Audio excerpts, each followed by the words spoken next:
Chapter 7 ત્રિકોણ ની અંદર આપણે સ્વાધ્યાય 7.3 ચાલતું હતું. સ્વાધ્યાય 7.3 નો પ્રશ્ન 4, ત્રિકોણ ABC માં B અને CF બે સમાન વેધ છે તો એકરૂપતા માટેની કાકરવા શરતનો ઉપયોગ કરીને સાબિત કરો કે ત્રિકોણ ABC સમદ્વિભુજ ત્રિકોણ છે.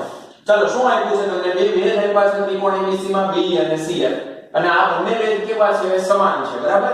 હવે તમને અત્યારે પર્ટિક્યુલર એવું કહી દીધું છે કે આ જ શરતનો ઉપયોગ થવો જોઈએ, કાકરવા શરતનો. એનો અર્થ એવો થાય કે આપણી આકૃતિ પરથી આમાં એક કરતા વધારે શરત લાગતી હશે, કાકરવા સિવાયની પણ કોઈ શરત આમાં લાગતી હશે, એટલે એને તમને ચોપટ તરીકે કાકરવા શરતનો જ ઉપયોગ કરવાનો છે, બરાબર. અને સાબિત એવું કરવાનું છે કે ત્રિકોણ ABC સમદ્વિભુજ ત્રિકોણ છે. હવે ત્રિકોણ ABC ને સમદ્વિભુજ બતાવવો હોય તો એનો મતલબ એની બે બાજુ સરખી બતાવવી પડે. હવે અત્યારે આકૃતિ પરથી ABC પરથી તમે સ્વાભાવિક છે કે AB ની AC બાજુ સરખી બતાવવી પડે, તો એનો મતલબ ABC ની AB બરાબર AC બાજુ આવું આપણે સાબિત કરવાનું છે. આ આવી ગયો એટલે ત્રિકોણ ABC સમદ્વિભુજ સાબિત થઈ ગયો. ચાલો હવે આપણો આ પ્રશ્ન છે ને યાદ કરો, સ્વાધ્યાય 7.2 ના ત્રીજો અને ચોથો દાખલો ગણેલા, બે દાખલા એક સાથે ગણેલા અને બંને દાખલા બે બે રીતે થતા હતા. એમાં એક એક રીતે આપણે મેં કરાવેલી અહીંયા ને બીજી રીત તમને હોમવર્કમાં જાતે આપેલી એક્ઝામ પહેલા. તો આપણી આ જે બીજી રીત છે જે તમને હોમવર્કમાં આપેલા એ દાખલો છે.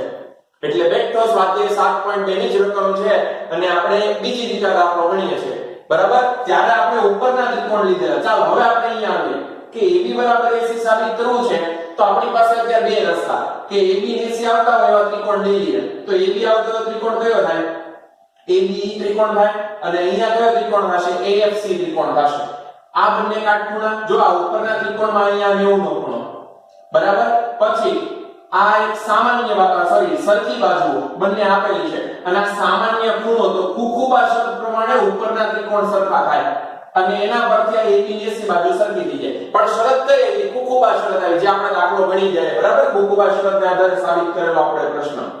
તો કુકુબા શરત પરથી અત્યારે આપણે સાબિત કરવાનું નથી, તો એનો મતલબ કે આપણે ઉપરના ત્રિકોણ લેવાના નથી. ઉપરના ત્રિકોણ લઈએ છે તો આ શરત આવે છે, તો આપણી પાસે કયા ત્રિકોણ વચ્ચે? નીચેના ત્રિકોણ વચ્ચે. નીચેના ત્રિકોણ કયા છે? એક BFC ત્રિકોણ અને BEC ત્રિકોણ. આ બંને ત્રિકોણને આપણે એકરૂપ કરશું, એના માટેના અંગો આપણે મેળવીશું અને શરત આપણી કઈ બનશે? કાકરવા શરત બનશે.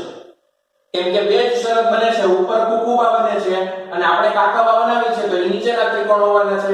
તો આપણે નીચેના બે ત્રિકોણને પહેલા હાઈલાઈટ કરી દઈએ અને પછી આપણી શરત માટેના અંગો મળે છે આપણને જોઈએ. તો ત્રિકોણ આવશે BFC ત્રિકોણ,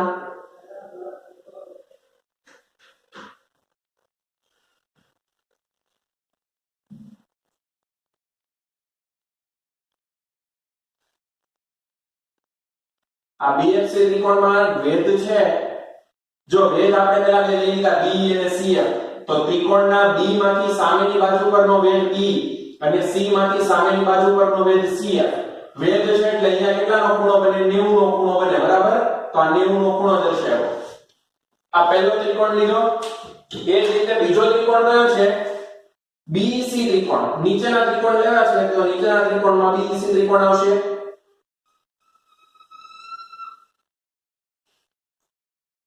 જો બે વખત ઓવરલેપિંગ થયા લાઈન, એટલે એનો મતલબ આ સામાન્ય અંગ છે અને સામાન્ય અંગમાં કયું છે? અત્યારે બાજુ છે, તો સામાન્ય બાજુ એક આપણને દેખાય ગઈ કે બંને ત્રિકોણની અંદર સામાન્ય બાજુ કઈ આવી? BC આવી. ચાલો આ પણ વેધ છે એટલે આ પણ કાટખૂણો થાય.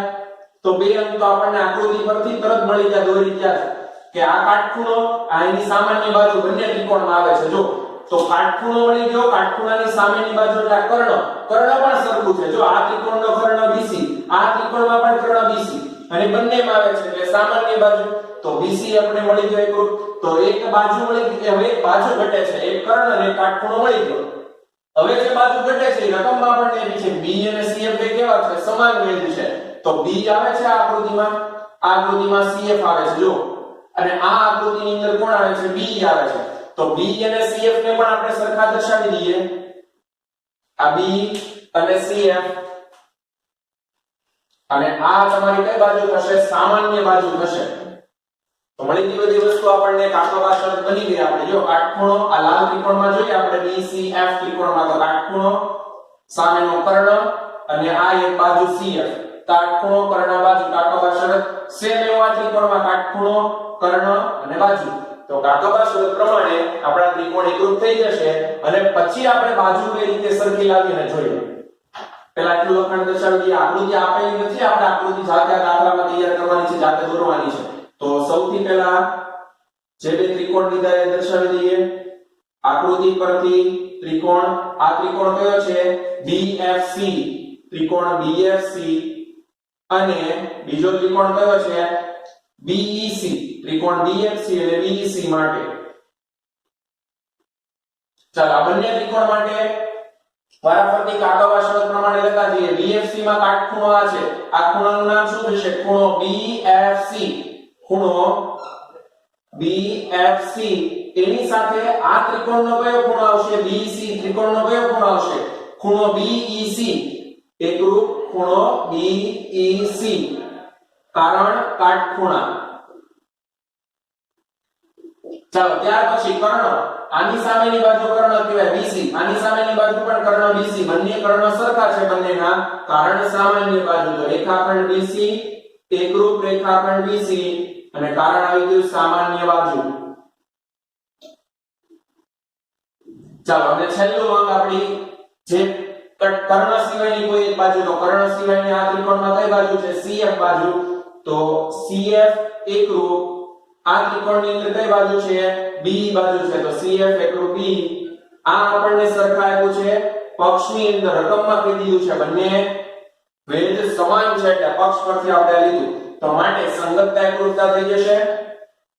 તો માટે સંગતતા પહેલા ત્રિકોણની પેટી લખી નાખીએ છીએ BFC. બીજા ત્રિકોણની હવે જોતા જઈએ એ પ્રમાણે લખી નાખીએ. BFC નો ક્રમ જુઓ, BFC. તો ખાલી બાજુ, પછી બે લીટી વાળી બાજુ, ખાલી બાજુ, કાટખૂણો, બે લીટી વાળી બાજુ. આ પ્રમાણે ક્રમ છે BFC. એવું આ ત્રિકોણ માટે ચેક કરો. ખાલી બાજુ અહીંયા છે, પછી કાટખૂણો, પછી બે લીટી વાળી બાજુ. તો શું આવશે? CEB આવશે. ધ્યાન રાખજો, BFC ની સાથે BEC ની કરી નાખતા. BFC એટલે ખાલી કાટખૂણો બે લીટી, તો ખાલી કાટખૂણો બે લીટી એટલે CEB આવશે. એકરૂપતા છે. અને શું કામ એકરૂપતા થાય? કાકબા શરત પરથી, જે આપણને રકમમાં કીધેલું કે આ શરત જ વાપરવાની છે. તો માટે ત્રિકોણ BFC એકરૂપ ત્રિકોણ BEC. બંને ત્રિકોણ એકરૂપ થઈ ગયા. ચાલો હવે આપણને આ બે અંગો સરખા કરવા છે, AB ને AC. એ આપણા ત્રિકોણમાં આવે છે, પહેલા એ જો. આપણી આ આકૃતિની અંદર AB બાજુ જ નથી આવતી. તો આપણે હવે આના પરથી સંગતતા પરથી AB ને AC કઈ રીતે સરખા લાવવા? તો આપણી સંગતતા કે આપણી આકૃતિ પરથી આ સીધું આપણને નહીં મળે. આપણે એની માટે કોઈ બીજા પ્રમેયનો કે બીજી કોઈ થિયરીનો ઉપયોગ કરવો પડશે. જો તો આપણી આકૃતિ પરથી આપણને પહેલા કયા અંગ સરખા મળે? આ ત્રણ અંગ તો સરખા હતા. આ સિવાય બીજા કયા અંગ સરખા મળે? જે મોટા ત્રિકોણ સાથે આપણે સાંકળી શકતા હોય એવી રીતના જોવાના છે. તો આ ત્રિકોણની અંદર છે ને, લાલ ત્રિકોણમાં જો આ એક ખૂણો B આવે, આખો ખૂણો B. એ જ રીતે આ ત્રિકોણ બ્લુ ત્રિકોણની અંદર આખો ખૂણો C આવે. આખો આ B ખૂણો છે મોટા ત્રિકોણમાં પણ આવે છે અને આ C ખૂણો પણ મોટા ત્રિકોણમાં આવે છે. અને આપણે મોટા ત્રિકોણમાં જવું છે કેમ કે AB ને C આપણે મોટા ત્રિકોણની બાજુ છે. તો B ખૂણો અને C ખૂણો સરખા થાય છે. ઈ જો સંગતતામાં આવે છે B ખૂણો. આ B ખૂણાની સાથે C ખૂણો આવી ગયો.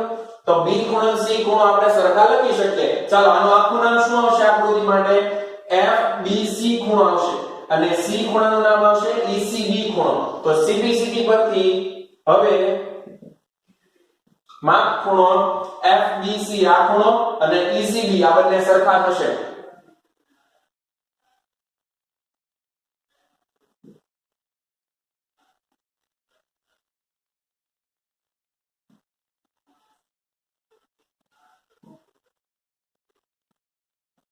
કારણ CBCD શરત આપણી. ચાલો હવે આ FBC ખૂણો એટલે આ જે ખૂણો B છે એને તમે આખું નામ પણ લખી શકો. આ ખૂણાનું આખું નામ ABC છે કેમ કે એક જ બાજુ પરના આ બિંદુઓ છે. તો આને FBC કહો તો પણ આ ને ABC કહો તો પણ આ. તો આપણે FBC ની જગ્યા પર નામ બદલીને ABC લખી શકીએ. તો નામ બદલીને કો આપણે કરીને કોઈ ABC.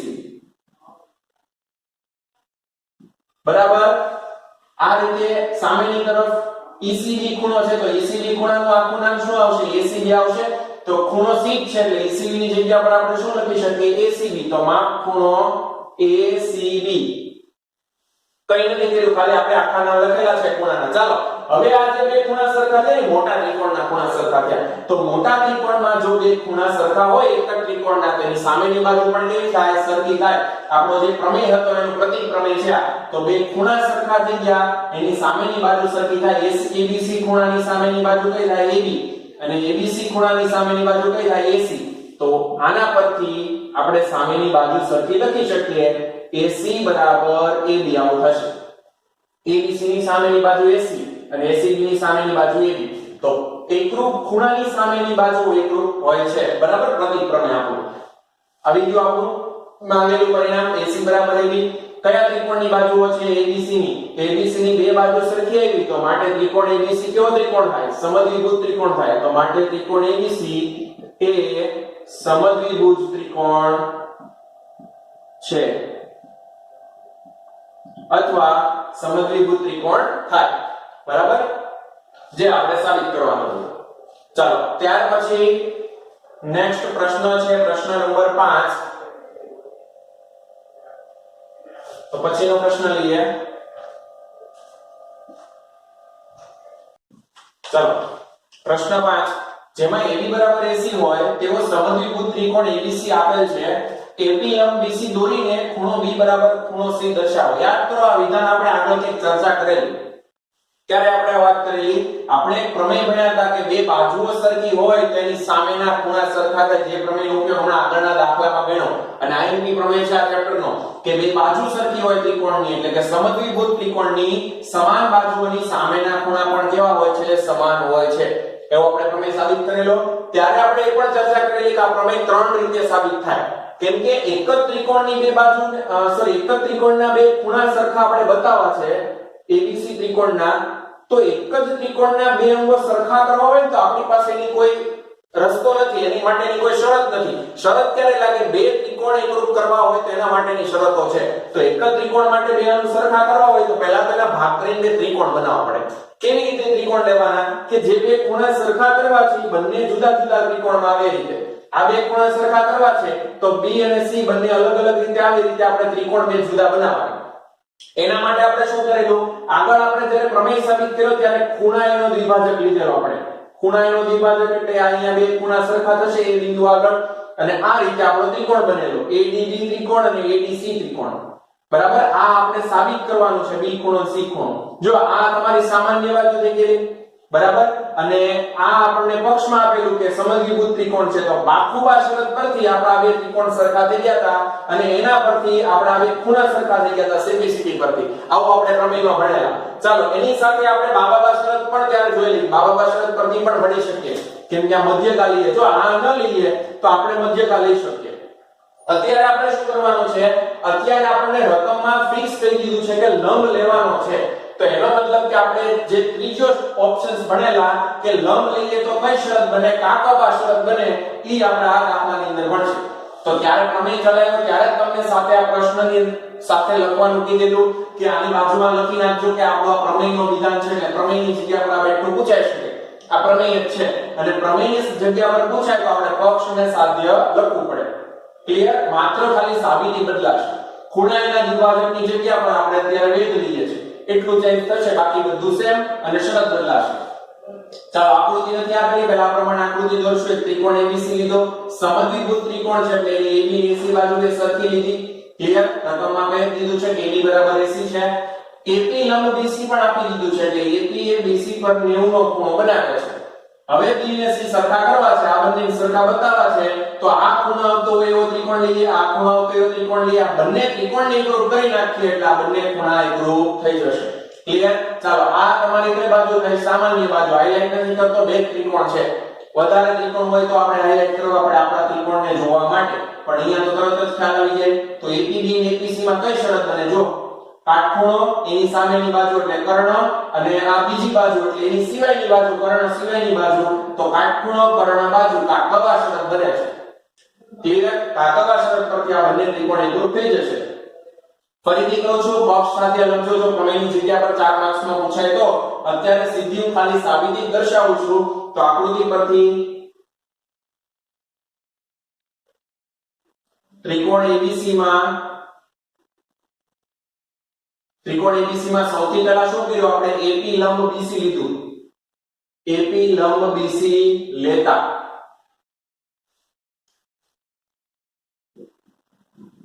બરાબર તો આના દ્વારા બે ત્રિકોણ બન્યા કયા ત્રિકોણ APB અને APC તો તેના દ્વારા રચાતા ત્રિકોણ APB અને ત્રિકોણ APC માટે આ બંને ત્રિકોણ માટે APB અને APC માટે ચાલો APB ના કાકવાસર પ્રમાણે અંગો લખો કયો આ ખૂણો કાટખૂણો હશે ને એનું નામ શું છે APB પોતે અને આ ખૂણો APC તો પહેલો ખૂણો લખો ખૂણો APB એકરૂપ ખૂણો APC શું કામ આ બંને સરખા થયા રકમમાં કીધું છે લંબ છે અને લંબ હોય એટલે બંને કાટખૂણા કહેવાય તો કારણ આવી ગયું કાટખૂણા બધા જ કાટખૂણા એકબીજાને સમાન થાય ત્યાર પછી કર્ણ કયા આવશે આ ત્રિકોણમાં AB આ ત્રિકોણમાં AC તો AB ને AC પણ સરખા છે AB એકરૂપ AC આ બંને શું કામ સરખા છે રકમમાં કીધું કે AB બરાબર AC હોય તેવો ત્રિકોણ છે એટલે કારણ આવી ગયું પક્ષ બરાબર અને છેલ્લે બાજુ આ કઈ બાજુ છે આ ત્રિકોણની બાજુ AP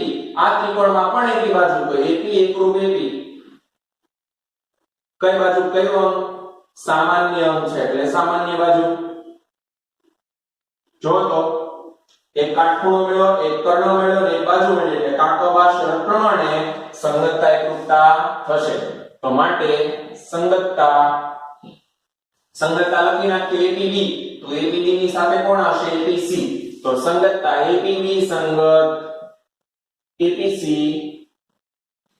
એકરૂપતા છે કારણ કાકવાસર તો ત્રિકોણ પણ એકરૂપ થશે તો માટે ત્રિકોણ APB એકરૂપ ત્રિકોણ APC થાય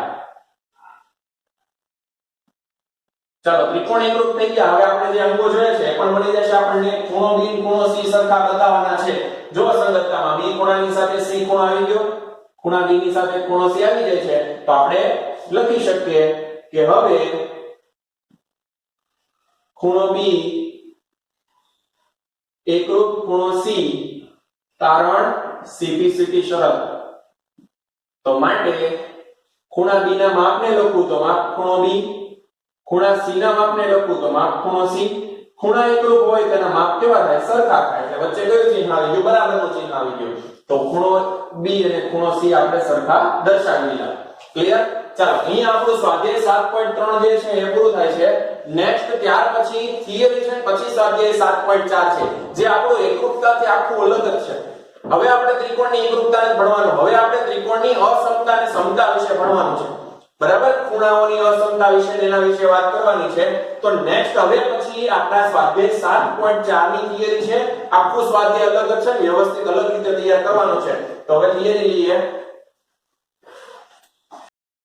ચાલો નેક્સ્ટ ત્યાર પછી છે પ્રમેય 7.6 આપણે આગળ 7.5 પ્રમેય સુધી ભણી ગયેલા જેમાંથી બે પ્રમેય પૂછાયેલા પણ છે પ્રમેય 7.6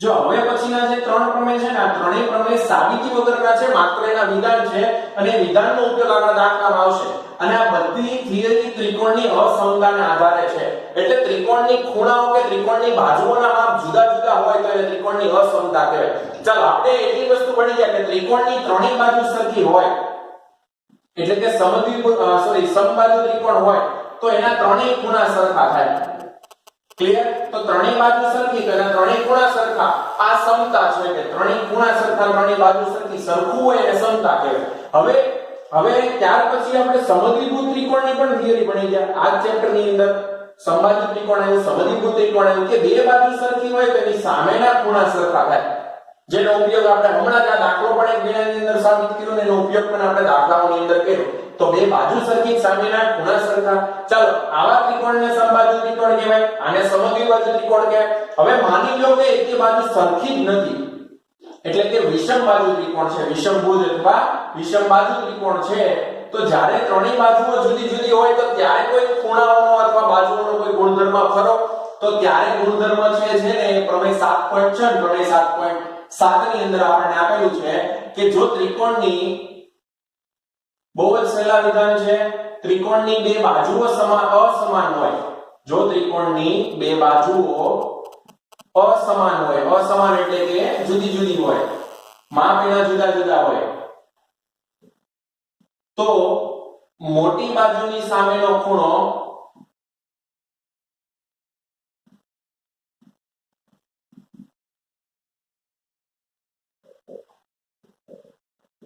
મોટો હોય છે. ચાલો હવે માની લો કે ત્રિકોણની ત્રણેય બાજુઓ જુદી જુદી છે, ભિન્ન ભિન્ન છે. હવે ત્રણેય બાજુ જુદી જુદી છે તો આપણે કોઈ પણ બે બાજુઓની જોડ લઈ શકીએ, એટલે કે માની લો આ બે બાજુ લઈ શકું, આ બે બાજુ લઈ શકું, અથવા આ બે બાજુ લઈ શકું.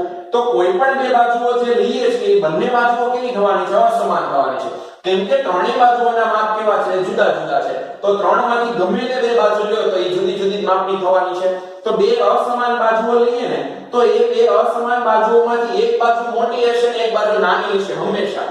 એ સમાન નહીં હોય, જો સમાન હોય તો સમદ્વિભુજ થઈ જાય અથવા સમભુજ થઈ જાય. પણ આપણે શું કીધું કે વિષમભુજ છે, એકે બાજુ સરખી નથી. તો બે બાજુઓ કોઈ પણ લઈએ તો એક મોટી ને એક નાની બાજુ તમને મળે. ક્લિયર? તો આના પરથી આપણે એવું કહી શકીએ પ્રમેય 7.6 નો ઉપયોગ કરીને કે જે મોટી બાજુ હોય ને એની સામેનો ખૂણો કેવો થાય? મોટો ખૂણો થાય. એટલે માની લો કે આપણે AB ને AC બાજુની અત્યારે વાત કરીએ છીએ તો AB બાજુ કરતા AB ને BC લઈ લઈએ. AB બાજુ કરતા BC બાજુ મોટી છે. જો આપણને રકમમાં પણ આપી દે, આપણને આકૃતિ પરથી પણ ખબર પડે કે આ AB બાજુ કેવી છે? નાની છે, અને આ BC બાજુ કેવી છે? મોટી છે. જ્યારે બે બાજુ સરખી હોય, જો આની અંદર AB ને AC આ બે બાજુ સરખી છે તો સરખી છે એટલે કે સમતા છે, તો એના માટે આપણે કયું ચિહ્ન વાપરીએ? બરાબરનું, ઇઝ ઇક્વલ ટુ કે AB ને AC બાજુ બંને સરખી છે. પણ જ્યારે અસમતા હોય એટલે કે નાના મોટી હોય તો ત્યારે કયા બે ચિહ્ન આવે? ત્યારે બે આ ચિહ્ન આવે જે તમે આગળના ધોરણોમાં પણ ભણી ગયા. આ ચિહ્ન કોનું છે? લેસ ધેન નું. આ ચિહ્ન કોનું છે? Greater than. અને આપણે પહેલા બીજા ચેપ્ટરની અંદર પણ આની વાત કરેલી કે લેસ ધેન ગ્રેટર ધેન નો ઉપયોગ નાના મોટું અસમતા દર્શાવવા માટે થાય. એમાં જે તરફ આની વાળો ભાગ હોય ઈ નાનું હશે અંગ અને આ તરફનો ભાગ એટલે કે મોટું અંગ હશે. બરાબર? સેમ એવું આની અંદર આ ભાગ તરફનો જે ભાગ છે એ નાની હશે અને આ મોટું હશે. ફોર એક્ઝામ્પલ મારે અંકો મૂકવા છે તો 3 કરતા 5 મોટા હોય તો આ 5 ને આ સાઈડ મૂકવા પડે અને 3 ને આ સાઈડ મૂકવા પડે. અણીવાળા ભાગ તરફ નાનો અંગ હોય, બરાબર? નાનો અંક હોય અને આ તરફ મોટો અંગ હોય. તો અત્યારે આપણી AB બાજુ કરતા BC બાજુ મોટી છે, તો મોટી છે એટલે આ તરફ આમ જ મૂકવું પડે ચિહ્ન. અને આ ચિહ્ન કોનું છે? લેસ ધેન નું. જો હજુ ઘણા ચિહ્નના નામ જ યાદ નથી રહેતા. આને લેસ ધેન વચ્ચે અને આને ગ્રેટર ધેન વચ્ચે. લેસ ધેન ઇંગ્લિશમાં એના જો આપણે પ્રોનાઉન્સિએશન પ્રમાણે જઈએ તો લેસ એટલે નાનું, ધેન એટલે ની કરતા, આની કરતા આ નાનું એવો આનો અર્થ થાય લેસ ધેન. અને ગ્રેટર ધેન, ગ્રેટર એટલે મોટું, ધેન એટલે ની કરતા, આની કરતા આ મોટું છે એવું વચે. એટલે લીટી આપણે હંમેશા ગુજરાતી ભાષામાં આ તરફથી વાંચીએ, ડાબીથી જમણી બાજુ જઈએ તો આની કરતા આ મોટું છે એવું વચે. અહીંયા મૂકી દો કોઈ 3 અને 5 જમણા મૂકાય તો 3 ની કરતા 5 મોટો છે એટલે 3 લેસ ધેન 5. બરાબર? અને આ તરફ આમાં વાંચવું હોય તો આ બાજુ 5 મૂકવા પડે ને અહીંયા 3 મૂકવા પડે. ફરીથી આ તરફથી આ લીટી વાંચવાનું શરૂ કરો. 5 એ 3 કરતા મોટા છે. ક્લિયર? 5 is greater than 3. તો 5 એ 3 કરતા મોટા છે. ગુજરાતીમાં ટ્રાન્સલેટ કરો તો. બરાબર? તો આ બે ચિહ્નની વાત કરી. ચાલો હવે અહીંયા આપણે વાત કરીએ પ્રમાણે કે AB બાજુ જે છે એના કરતા BC બાજુ મોટી છે તો ફરજિયાત અહીંયા કયું ચિહ્ન મૂકવું પડે? લેસ ધેન નું મૂકવું પડે. બે બાજુની અસમતા દર્શાવી તો હવે આપણે એનો ઉપયોગ કરી શકીએ કે ત્રિકોણની બે બાજુઓ સમાન હોય તો મોટી બાજુની સામેનો ખૂણો મોટો થાય. આમાં કઈ બાજુ મોટી છે? BC. તો BC ની સામે એક જ ખૂણો હશે. BC ની સામેનો ખૂણો કયો થાય? ખૂણો A. તો BC ની સામેનો ખૂણો લઈ લીધો, માપ ખૂણો A. ચાલો એ જ રીતે AB ની સામેનો ખૂણો, AB ની સામે ખૂણો કયો આવે છે? માપ ખૂણો C. તો આપણા આ પ્રમેય પરથી આપણે આમ લખી શકીએ કે AB એ જો BC કરતા નાનું હોય તો ખૂણો C એ ખૂણા A કરતા નાનો થાય. આને કહેવાય ત્રિકોણની અસમતા. ક્લિયર? BC બાજુ મોટી તો એની સામેનો ખૂણો A મોટો, AB બાજુ નાની તો એની સામેનો ખૂણો C નાનો. કઈ બે બાજુ અત્યારે લીધી? AB અને BC. હવે આ સિવાય તમે બીજી કઈ બે બાજુ લઈ શકો? AC અને BC માટે પણ આવું કહી શકો, AB અને AC માટે પણ આવું કહી શકો. તો જે પ્રમાણે બે બાજુઓ લેતા જાવ એ પ્રમાણે તમને આ અસમતાઓ મળતી જશે. અને દાખલામાં આપણે જેનો કામ હોય એ બે અંગો લેવાના. એક આપણે હમણાં ઉદાહરણ લેશું એટલે તરત જ ખ્યાલ આવશે કે આપણી આ થિયરી આખી વપરાય કઈ રીતે યુઝ કરવી. બરાબર? ચાલો તો આ પહેલો પ્રમેય થયો. હવે પ્રમેય આવે તેનું પ્રતિપ્રમેય આવવાનું છે. તો આપણા 7.6 નો પ્રતિપ્રમેય એટલે પ્રમેય 7.7 છે. શું કીધું તો આમાં? આ બધાનો પ્રતિપ્રમેય આવ્યા તો આનો પણ પ્રતિપ્રમેય છે. કે ત્રિકોણની બે બાજુમાં મોટી બાજુની સામેનો ખૂણો મોટો હોય તો ઊંધું વિચારો તો ખૂણો મોટો હોય તેની સામેની બાજુ કેવી થાય મોટી થાય તો આનું પ્રતિપ્રમેય એટલે ઊંધું આખું હવે ખૂણો મોટો આપ્યો છે તો એની સામેની બાજુ પણ કેવી હશે મોટી હશે તો વિધાન આ પ્રમાણે આવશે કે જો ત્રિકોણને અથવા તો ત્રિકોણમાં સૌથી મોટા ખૂણાની સામેની બાજુ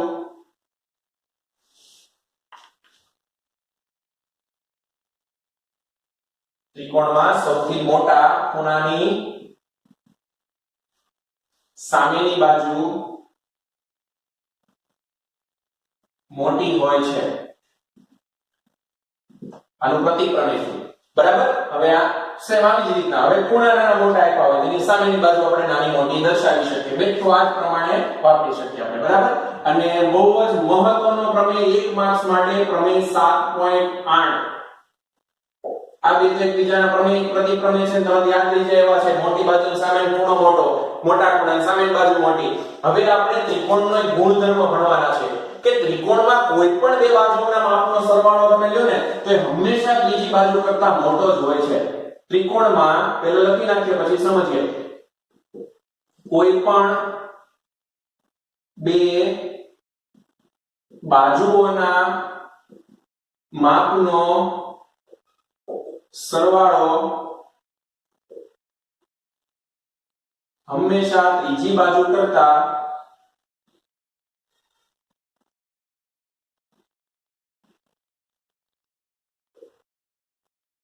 મોટો થાય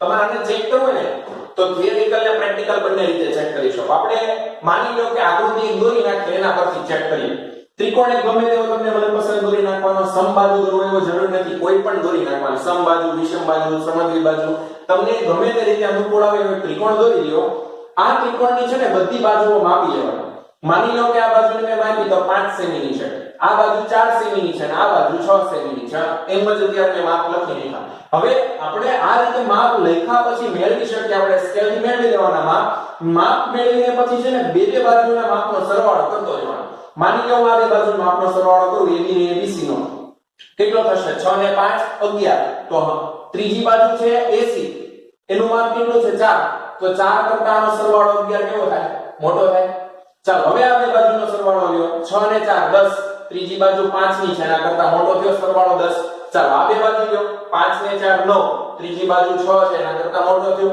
બરાબર હવે તમને એવો વિચાર આવે કે કોઈ પણ બે બાજુનો સરવાળો ત્રીજી બાજુ જેટલો હોય ખરો એની જેટલો પણ ન હોય એના કરતા નાનો પણ ન હોય જો એવું તમે માનો ને કે કોઈ પણ બે બાજુનો સરવાળો માની લો કે આ 6 ને 5 11 છે તો ત્રીજી બાજુની ક્યારે 13 કે 14 ની જેવી ન હોય આ 6 ને 5 આનો સરવાળો કેટલો છે 11 તો ત્રીજી બાજુ 11 12 13 14 આમાંથી કોઈ પણ ક્યારે એનો સરવાળો આની કરતા મોટો ન જ થાય જો આવું તમે કે દેખાય ને તેનો મતલબ ત્રિકોણના અંગો નથી ત્રિકોણ તમે રચી ન શકો ત્રિકોણના ત્રણેય શિરોબિંદુઓ જોડાશે જ નહીં તમારાથી એટલે બે બાજુના સરવાળા કરતા ત્રીજી બાજુ હંમેશા કેવી હોય નાની જ હોય અને ઊંધું કે બે બાજુનો સરવાળો કે ત્રીજી બાજુ કરતા હંમેશા કેવો હોય મોટો જ હોય સરવાળો તો કે ત્રીજી કરતા મોટો અને ત્રીજી બાજુ તો કે સરવાળા કરતા નાની ક્લિયર આટલી વસ્તુ ચાલો હવે આનો ઉપયોગ ક્યાં આવશે આ પ્રમાણે તો આપણને સીધું છે ને MCQ ની અંદર આ પૂછાય અને એના અંગો આપે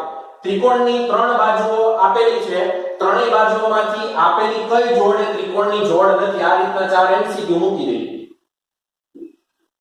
દઈએ એ MCQ માંથી તમને માની લો કોઈ એક આવી જોડ આપી છે કે 4 5 10 તો આ આપણો જવાબ નથી જો બે બાજુ કઈ છે 4 અને 5 આનો સરવાળો કેટલો થાય 9 આ બે બાજુના સરવાળા કરતા ત્રીજી બાજુ કેવી આવી મોટી તો એનો મતલબ કે આ આપણી જોડ નથી બીજી બધી સાચી આવી છે અને એક જોડ કેવી છે અલગ પડતી છે એટલે બે બાજુ સરવાળા કરતા ત્રીજાનો મોટી છે ત્રીજી બાજુ મોટી હશે અથવા એની જેટલી પણ હોઈ શકે અહીંયા 9 પણ આપી શકે તો પણ ખોટું 10 11 12 તો પણ ખોટું ક્લિયર તો આ રીતનો એક માર્ક્સનો પ્રશ્નમાંથી પૂછાઈ શકે ચાલો હવે આના આધારિત આપણો પહેલું ઉદાહરણ છે એક જ ઉદાહરણ છે આ સ્વાધ્યાયનું પછી સીધા સ્વાધ્યાયના પ્રશ્ન છે છેલ્લું સ્વાધ્યાય છે આપણા ચેપ્ટરનું. ચાલો હવે આ બધી થિયરીનો ઉપયોગ હવે પછી આવવાનો છે. શું કીધું છે રકમમાં? ત્રિકોણ ABC ની બે બાજુઓ ત્રિકોણ ABC ની બાજુ BC પર AD બરાબર AC થાય તેવું બિંદુ D છે. આકૃતિ આપી દીધી છે પણ તેમ છતાં કેમ આવે છે ની સમજી લઈએ. ત્રિકોણ ABC લીધો છે.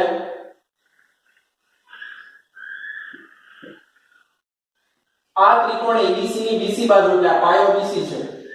આ BC બાજુ પર AD બરાબર AC થાય એવી રીતે બિંદુ D લીધું છે. AD બરાબર AC એટલે AC નું માપ માની લો 11 સેમી નો હોય તો AD પણ 11 સેમી નો થાય એવી રીતના આ બાજુ લીધી આપણે. ક્યાં લીધી? પાયા BC ઉપર લીધી. પાયા BC ઉપર એનું બિંદુ D લીધું બરાબર. તો BC પર AD બરાબર AC થાય તેવું બિંદુ D લ્યો એટલે આપણે પ્રમાણે લીધું. હવે આપણે એવું બતાવવાનું છે કે AB બાજુ એ AD કરતા મોટી હોય. જો આકૃતિ પરથી તો તરત આપણને દેખાય છે કે આ AB છે AD કરતા મોટી છે. જો આ બાજુ નાની છે એના કરતા આ બાજુ મોટી છે તો સ્વાભાવિક છે આપણે કહી શકીએ કે AB બાજુ AD કરતા મોટી છે અથવા AC કરતા પણ મોટી છે. આ બાજુ બધા કરતા મોટી છે. જો આના કરતા પણ મોટી આના કરતા પણ મોટી. પણ હવે આપણે એને સાબિત કરીને બતાવવાનું છે. તો કેવી રીતે સાબિત કરશું? આ બે જ પ્રમેય છે આપણી પાસે. બે જ પ્રમેયનો ઉપયોગ કરવાનો છે. અને આ સિવાય આગળની થિયરી ખૂણા માટેની જે થિયરી ભણ્યા એ થિયરીનો ઉપયોગ કરવાનો છે. જે આકૃતિ સમજાય એ પ્રમાણે અહીંયા દોરેલી છે.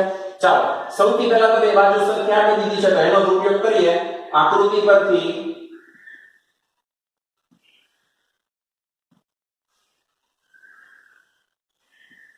AD બરાબર AC આવું આપણને પક્ષમાં આપેલું છે એટલે કારણ લખીને કુપક્ષ. એકરૂપતા નથી ભણતા આવે ધ્યાન રાખજો. AD ને AC આ બે બાજુ સરખી આપી છે. ચાલો આપણે એક પ્રમેય છે હમણાં આપણે સાબિત પણ કર્યો કે ત્રિકોણની બે બાજુ સરખી હોય તેની સામેના ખૂણા કેવા થાય? સરખા થાય. તો આ બાજુની સામેનો ખૂણો કયો થશે? આ ખૂણો. આ ખૂણાનું લખવું પડશે. આ ખૂણાનું નામ શું છે? ACD. AD ની સામેનો ખૂણો માપ ખૂણો ACD. AC ની સામેનો ખૂણો આનું નામ શું છે? માપ ખૂણો ADC.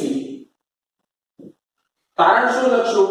બે બાજુ સરખી છે સામે ખૂણા સરખા થાય આવું આપણે પ્રમેય 7.2 માં ભણ્યા.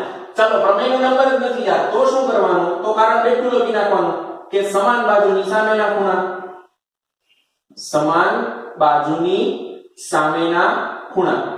આગળના પ્રશ્નની અંદર છે ને કારણ લખવાનું રીત દીધું જરાક લખી નાખજો કે બાજુ સરખી છે સામે ખૂણા સરખા થાય. પ્રમેય 7.2 છે. ચાલો નંબર નથી યાદ તો આ પ્રમાણે વિધાન લખી નાખવાનું. હવે આપણને પક્ષ પર કેટલું મળ્યું? હવે દાખલાની શરૂઆત કેમ કરવી? રકમમાં તમને જે સાબિત કરવાનું કીધું ને એના ઉપર સીધું આવી જવાનું. શું સાબિત કરવાનું કીધું છે? AB ને AD કરતા મોટું છે એટલે AB ને AD બાજુને નાના મોટી દર્શાવી છે. હવે જે વસ્તુ તમને દર્શાવવાની કે એની સામેના ખૂણા પેલા લેવાના. જો આપણે AB ગ્રેટર ધેન AD આવું બતાવું છે તો AB ની સામેનો ખૂણો જો AB ને AD ની સામેના ખૂણા જો AB ની સામેનો ખૂણો આ થશે ADB અથવા તો થશે ACB. તો AB ની સામેનો ખૂણો લીધો ABC ACB. ગ્રેટર ધેન નો ગ્રેટર ધેન AD ની સામેનો ખૂણો AD ની સામેનો ખૂણો આ AD બાજુની સામેનો ખૂણો તો ABC. આ બે ખૂણાને નાના મોટા ગમે તેમ કરીને લાવી દેવાના. આ પરિણામ આવી જાય તો એના ઉપરથી આ પરિણામ મળી જશે આપણને. તો અહીંયા સુધી આપણે પહોંચવાનું છે બરાબર. ચાલો હવે આપણે આ બે ખૂણાનો સંબંધ અત્યારે છે આપણી પાસે. જો તો ACD ને ADC આ બેનો સંબંધ છે. હવે મારે આ ખૂણાની જરૂર છે. જો ABC ખૂણા જરૂર છે. અહીંયાથી આ ખૂણા સુધી પહોંચવું છે તો આ બે ખૂણા વચ્ચે કઈ સંબંધ ખરો? વિચારો ધ્યાનથી. જો આ બે ખૂણાનો સંબંધ છે આપણી પાસે. આનો નાનો સંબંધ જોઈએ છે કેમ કે અહીંયા પરિણામમાં ABC ખૂણાનું કામ છે. તો આ બંને ખૂણાનો સંબંધ આપણે કઈ રીતે મેળવી શકીએ? આકૃતિ ધ્યાનથી જુઓ ને તો આ ABD ત્રિકોણ એક દેખાશે તમને આ પ્રમાણે. આ ત્રિકોણ ABD દેખાણો. આ બિંદુ અહીંયા C છે. આને જોડતો નથી તો જો તો આ ત્રિકોણની આ કઈ બાજુ થશે? આ બહિષ્કોણ થશે. દેખાણો ત્રિકોણ ABD નો બહિષ્કોણ છે કોણ? ADC. તો આપણે હવે એનો ઉપયોગ કરીએ છીએ આકૃતિ પરથી ત્રિકોણ આ કયો ત્રિકોણ છે? ABD. ત્રિકોણ ABD નો બહિષ્કોણ કોણ છે? ખૂણો ADC છે. ખૂણો ADC છે. ચલો બહિષ્કોણ હોય તો આપણી પાસે થિયરી છે બહુ બધી કે બહિષ્કોણ એ બાજુના ખૂણા સાથે રેખિક જોડનો ખૂણો રચે, અંતર સમકોણનો સરવાળો બહિષ્કોણ જેટલો થાય. તો હવે એમાંથી આપણે કઈ થિયરીનો ઉપયોગ કરવાનો છે? આપણે માત્ર આ બંને ખૂણા વચ્ચેનો સંબંધ જોઈએ છે, તો આ બંને ખૂણા વચ્ચે કઈ થિયરી આવે? અંતર સમકોણ વાળી થિયરી આવે. હવે જોજો આ બંને અંતર સમકોણ કહેવાય, ખૂણો A અને ખૂણો B. આ અંતર સમકોણનો સરવાળો કોની જેટલો થાય? બહિષ્કોણ જેટલો થાય. હવે ખાલી આપણે આ અંતર સમકોણનો એક જ ખૂણો લઈએ, જો આ બેનો સરવાળો કરીએ ત્યારે આની જેટલો થાય છે. તો માની લો કે હું આ ખાલી એકલો ખૂણો લઉં તો એકલા ખૂણા કરતા હંમેશા બહિષ્કોણ કેવો થાય? મોટો થાય. કેમ કે આ બંનેનો સરવાળો થઈને આની જેટલો થાય છે. તો સરવાળો કરું ત્યારે એની જેટલો થાય, એની બદલે જો હું ખાલી એકલો આ ખૂણો લઉં તો એના કરતા તો સ્વાભાવિક છે આ મોટો થશે. માની લો ઉદાહરણ લઈ લઈએ, આ ખૂણો છે 30 નો, આ ખૂણો છે 40 નો. તો આ 30 ને 40 બંનેનો સરવાળો થઈને મળે આપણને 70 નો. તો હવે ખાલી એકલા ખૂણાની વાત કરું તો એકલા અંતર સમકોણ કરતા હંમેશા બહિષ્કોણ મોટો જ થાય. જો 40 કરતા પણ બહિષ્કોણ મોટો થયો 70 અને આના કરતા પણ મોટો થયો 70. એ બંને ભેગા કરું તો એની જેટલો થશે, પણ ભેગા નથી કરતો, હું એક જ ખૂણો લઉં તો એક જ ખૂણા કરતા એનો બહિષ્કોણ હંમેશા કેવો થાય? મોટો થાય. તો આ બે ખૂણા વચ્ચેનો સંબંધ આપણને મળી ગયો કે આ ખૂણા કરતા આ ખૂણો કેવો થાય? મોટો થાય. કારણ બહિષ્કોણ. આ ખૂણાનું નામ છે ABD. માટે માપ ખૂણો ABD એના કરતા આ ખૂણો મોટો થાય એટલે માપ ખૂણો ABC મોટો છે એવું બતાવવું છે. તો આ મોટો છે તો આમ ચિહ્ન મૂકવું પડે. Ready? Less than greater than મૂકવું એટલે બહુ સહેલી વસ્તુ છે. જે મોટો હોય એ તરફ આપણે ખુલ્લો ભાગ રાખવાનો. તો ABC ખૂણો મોટો છે એટલે આ તરફનું ચિહ્ન મૂકી દીધું. આ શું કામ આના કરતા મોટો થયો? કારણ બહિષ્કોણ. બહિષ્કોણનો સરવાળો અંતર સમકોણ જેટલો થાય. ક્યાં ભણ્યા? છેલ્લે આની આગળના પ્રમેયમાં પ્રમેય 7.5 ની અંદર ભણ્યા. તો કારણ પ્રમેય 7.5 લખી નાખો. નંબર યાદ હોય તો, નથી યાદ તો સીધું આમ લખી નાખો. ચાલો ABD અને ADC મળી ગયું. ABD અને ADC. આપણે ADC નું કામ છે, આપણે કોનું કામ છે? આનું કામ છે. જો તો આ બે ખૂણાનો સંબંધ જોઈ છે આપણે, ABC અને ACB. આ બે ખૂણા સુધી ગમે તેમ પહોંચવાનું છે. તો આપણે આના બંને વચ્ચેનો સંબંધ મળી ગયો. હવે આની જગ્યા પર આપણે આ લખી શકીએ, કારણ અહીંયા છે આપણી પાસે પરિણામ નંબર 1. ACD ની જગ્યા ADC ની જગ્યા પર ACD લખી શકીએ. તો માટે માપ ખૂણો ABD જેમને એમ લેસ ધેન ADC ની જગ્યા પર શું લખાય? ACD. કારણ આવી ગયું પરિણામ નંબર 1. રેડી? ગમે તેમ કરીને આપણે આ બે ખૂણા સુધી પહોંચવાનું છે. આ બંને સંબંધ મળી ગયો. હવે આને કાઢીને આ લાવી દીધો કેમ કે આપણી પાસે પરિણામ હતું. હવે આવી ગયા આપણે આ બે ખૂણા સુધી આવી ગયા, ACB ને ABC. પણ જો તો આના નામ આપણે ટૂંકમાં લખેલા છે. આ ખૂણાનું નામ ABD પણ લખાય અને ABC પણ લખાય. તો આપણે આને ABD ની જગ્યા પર ABC લખી શકીએ. આ જ ખૂણો છે. બે રીતેના નામ આવે, ABC અને ABD. બરાબર? તો આપણે ABD ને બદલીને શું કરી નાખશું? ABC કરી નાખશું. તો હવે આખા નામ લખીએ છીએ. આવી ગયું ABC, આવી ગયો આ ભાગ. હવે જો ACD, ACD ની જગ્યા પર આપણે ACB પણ લખી શકીએ. આ ખૂણાના પણ બે રીતે દર્શાવાય, ACD ACB. તો આપણે ACD ની બદલે શું કરીએ છીએ? ACB કરીએ છીએ. આવી ગયો આ બાજુનો ભાગ. તો બે બાજુ નાના મોટી આવી ગઈ, તેની સામેના ખૂણા નાના મોટા થશે. હવે બહુ ધ્યાનથી આ છે ને, હવે પ્રશ્નનો છેલ્લો ભાગ છે એ જોવાનો છે. ABC ની સામેનો બાજુ કઈ થાય? ખૂણા ABC ની સામેની બાજુ જો. આ બે જે ખૂણા છે ને, આ બંને ખૂણા મોટા ત્રિકોણના છે એટલે એની સામેની બાજુ પણ મોટા ત્રિકોણની જ આવે. તો ABC ની સામેની બાજુ AC આવશે, નહીં કે AD. ધ્યાનથી જોજો, આની સામેની બાજુ AD પણ છે, પણ અત્યારે આ ખૂણો કયા ત્રિકોણનો છે? મોટા ત્રિકોણનો. તો મોટા ત્રિકોણના બે ખૂણાની વાત થાય છે તો એની સામેની બાજુ પણ એ બે થશે. તો આની સામેની બાજુ AD અને આની સામેની બાજુ AC. તો આની સામેની બાજુ આવશે AC. ના, આના પરથી પણ ખબર પડે, આ પહેલું છેલ્લું હોય ની જ આવે AC. અને અહીંયા કઈ આવશે? AB આવશે. લેસ ધેન નો લેસ ધેન AB. ACD ની સામેની બાજુ, ACD ની સામેની બાજુ કઈ? AB. આવી ગયું AC એકરૂપ AB. રકમમાં જોવો તો AB બરાબર છે, પણ AC ને જોતું આપણે AD જોઈએ છે. તો AC ની જગ્યા પર AD કરી શકીએ. પક્ષમાં જ કીધું છે કે AC ને AD કેવા છે? સરખા છે. તો AC ને બદલીને AD કરી નાખો. AC લેસ ધેન AB લાવવાનું કે તો અહીંયા સુધી દાખલો રહેશે, અને AD લેસ ધેન AB લાવવાનું કે એક સ્ટેપ ખાલી વધશે. આ શું કામ? AC ની જગ્યા પર AD શું કામ લખ્યું? કારણ પક્ષ રકમમાં કીધું છે. આ બંને કેવા છે? સરખા છે. તો AD લેસ ધેન AD એવું આપણે લાવવાનું છે જે સાબિત થઈ ગયું આપણું માંગેલું પરિણામ. જો આ ને આ બંને એક જ છે. આ AD ને AB નામ હેપિંગ લખેલા છે ખાલી.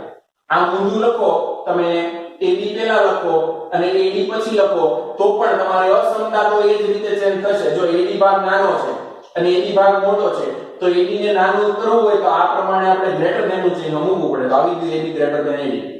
બરાબર? એટલે આ પછીના જે સ્ટેપ છે ને અહીંયાથી એટલા સુધીના એ તો એકના એક જ સ્ટેપ છે. ખાલી નામ આપણે આખું નામ લખ્યું ને એનો ઉપયોગ કર્યો એટલું. બરાબર? ખાલી મેઈન એટલું બહિષ્કોણ વાળો સમજવા જેવું છે. તો આજે અહીંયા સુધી રાખીએ આપણે અને જેટલું ચાલ્યું છે એટલું વ્યવસ્થિત રીતે એક વખત પાકી બુકમાં લખજો અને એક વખત રફ બુકની અંદર લખવાનું છે. બરાબર? Okay, thank you.